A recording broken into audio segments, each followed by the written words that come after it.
Welcome to the Business Concern podcast. The topic: they don't speak to one another. I've been involved with several businesses where I was told the owners don't speak to one another. And in all of these businesses, the businesses were profitable. Yet those in the business felt the peril of the situation. In the event that owners would need to determine policy together, there was serious doubt as to the ability of the owners to share ideas and make decisions, especially if time would be a factor. In one case, the business was sold.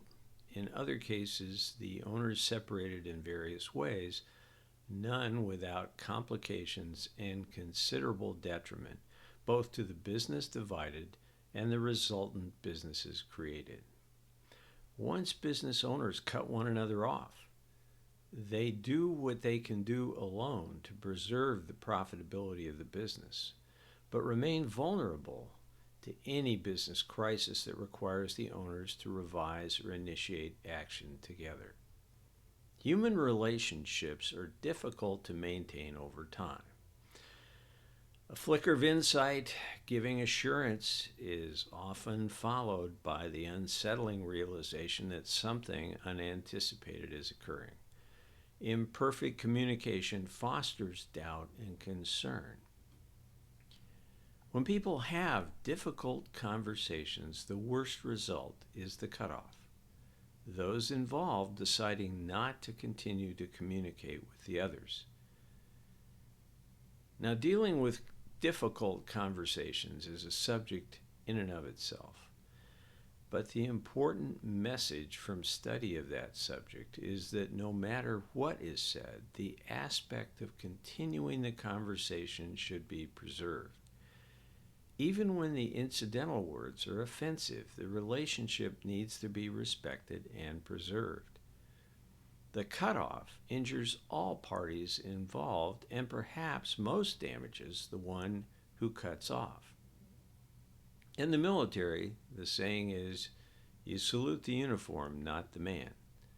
To preserve relationships, you sometimes must ignore intemperate words to continue the opportunity for further conversation. My experience is that relationships function where they are honored.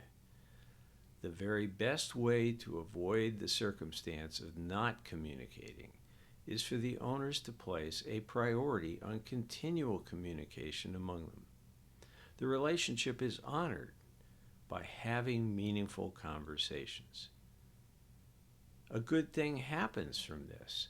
Meaningful conversations between owners and the resultant policy decisions are the seminal part of the planning process. The beginning of the planning process is the setting of goals. These goals are based on the owner's values. Where the owners have not articulated their values to one another, the relationship often goes forward based on assumptions, such as assuming that each owner wants the same things as the other owners. If assumptions like these are made, then later, when the assumptions prove to be false, there are feelings of being misled or manipulated. Moreover, values change with life circumstances. If values are not part of a continuing discussion about goals, the opportunity for making inaccurate assumptions increases. In a business where planning is done on a continual basis, there are meaningful conversations among the owners and the relationships are honored. The owners have the opportunity to share values, set or revise goals, utilize a decision-making process with a group of stakeholders and experts to advise them on decisions, determine actions to be taken to realize goals, evaluate the effect of those actions, and then revise the plan as appropriate.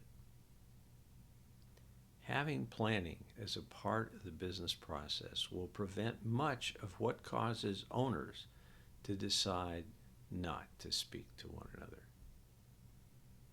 If you want help in creating strategic planning in your business and preventing business owner disputes, that's what I do. Review the blog articles and the podcasts, or give me a call. Thanks for listening.